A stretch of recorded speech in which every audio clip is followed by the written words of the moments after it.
गुलसिता हमारा हमारा सारे जहां से अच्छा।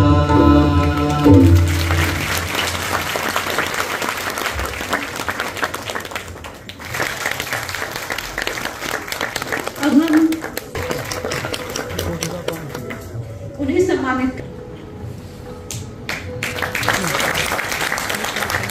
सम्मानित करने जा रहे हैं हमारे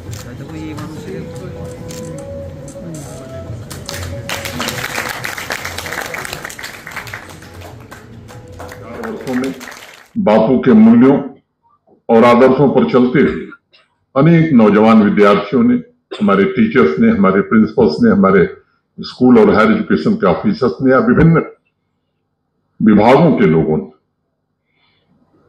स्वच्छता को लेकर काफी संवेदनशीलता के साथ आदत में बदलाव, सरकारी दफ्तरों में कार्यनीति में परिवर्तन पर बल देने की कोशिश की। अनेक ऐसे कार्यक्रम, चाहे वो बैक टू विलेज हो, माई टाउन माई प्राइड हो, ऐसे जनभागीदारी के कार्यक्रमों में भी शहरी और ग्रामीण क्षेत्रों में स्वच्छता के प्रति एक स्वस्थ कंपटीशन की भावना पैदा करने की भरपूर कोशिश की गई है। बापू स्वयं कहते थे कि जब तक आप अपने खुद के हाथों में झाड़ू और बाल्टी नहीं लेते हैं, तब तक आप अपने कस्बों और शहरों को कभी साफ नहीं कर सकते। उनका मानना था कि व्यक्तिगत स्वच्छता हम सभी करते हैं, लेकिन ये हमारी जिम्मेदारी है कि हम साथ में सार्वजनिक स्थानों की भी चिंता करें, और इसलिए स्वस्थ कंपटीशन के साथ समाज के सभी प्रतिष्ठित व्यक्तियों को और खास तौर से एजुकेशन के जो हमारे टीचर्स हैं, जो प्रकाश दे रहे हैं, उनसे मेरा निवेदन होगा कि आपको आगे आकर सार्वजनिक स्थानों की सफाई के लिए निश्चित रूप से पहल करनी चाहिए। मैं पुनः आग्रह करूंगा, कल या 3 अक्टूबर से भी शहरों में, गांव में, जहां आप रहते हैं, अपने स्कूल में, आसपास के इलाके में कम से कम एक दिन तो हम महीने में तय कर ही सकते हैं जहां सफाई और श्रमदान हम करें।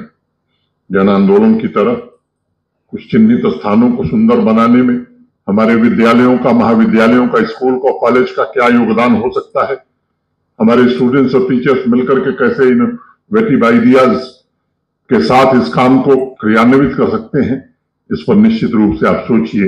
ये मेरा निवेदन होगा। मित्रों, बापू का जीवन कार्य, उनका त्याग, सत्य, अहिंसा, निष्काम सेवा, प्रेम और सहिष्णुता का दर्शन, उसकी प्रेरक ऊर्जा जन जन तक पहुंचाने का हमारे स्टूडेंट्स, हमारे टीचर्स निरंतर प्रयास करें, ये हमारी अपेक्षा होगी, ताकि भविष्य की चुनौतियों को ध्यान में रखते हुए बापू के आदर्शों और उसके व्यवहारिक पक्ष से जम्मू कश्मीर के आवाम को हम अवगत करा सकें। मैं मानता हूं कि आज अगर हम वैश्विक परिवर्तन तथा बदली हुई सामाजिक व्यवस्था के संदर्भ में जब विचार करते हैं, तो गांधी जी के विचार ही हमारे सामने सभी चुनौतियों का समाधान प्रस्तुत करते हैं। आजादी के पहले का भारत हो या आजादी के बाद का भारत हो, मैं समझता हूं कि बापू के बिना सदैव अधूरा रहेगा।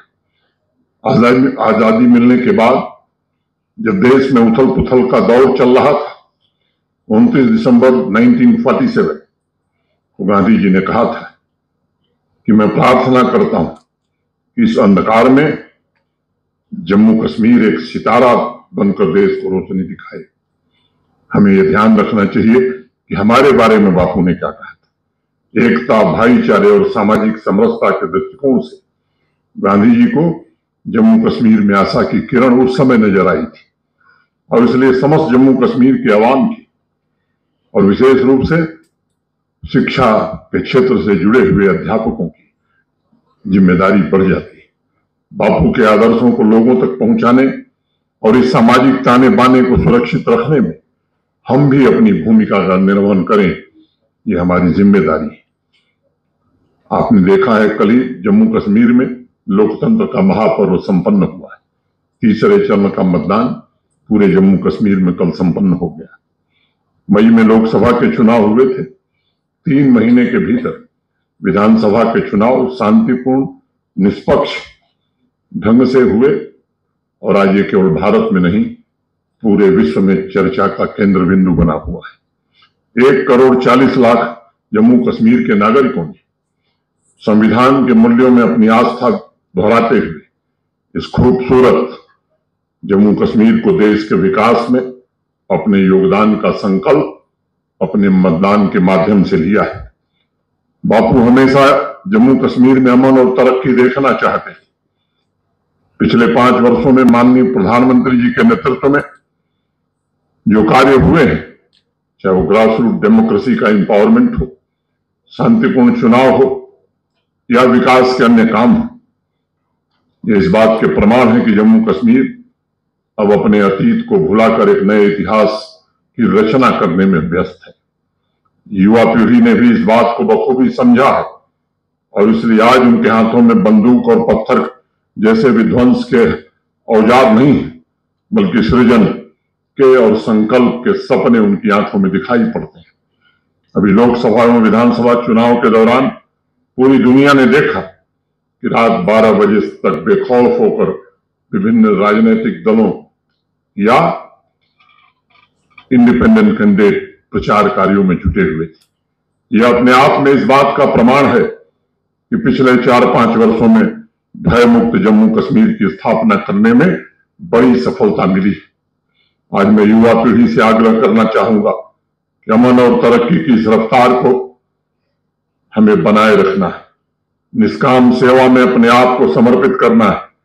नई पीढ़ी को ही आज ये समझने की आवश्यकता ज्यादा है कि आपके संकल्प, आपके लक्ष्य को पूरा करने के लिए केवल आवश्यक नहीं है, उसके साधन भी पवित्र होने चाहिए। अगर साधन हमारा ठीक नहीं होगा, संकल्प जितना भी अच्छा हो, हम संकल्प प्राप्त नहीं कर सकते। आपके सभी कर्मों में भेदभाव रहित समाज की परिकल्पना होनी चाहिए। माननीय प्रधानमंत्री जी के नेतृत्व में भारत सरकार ने जो बात बार बार कही है, सबका साथ, सबका विकास, सबका विश्वास और सबका प्रयास, ये मूल मंत्र और इसके आधार पर हम सब काम करें।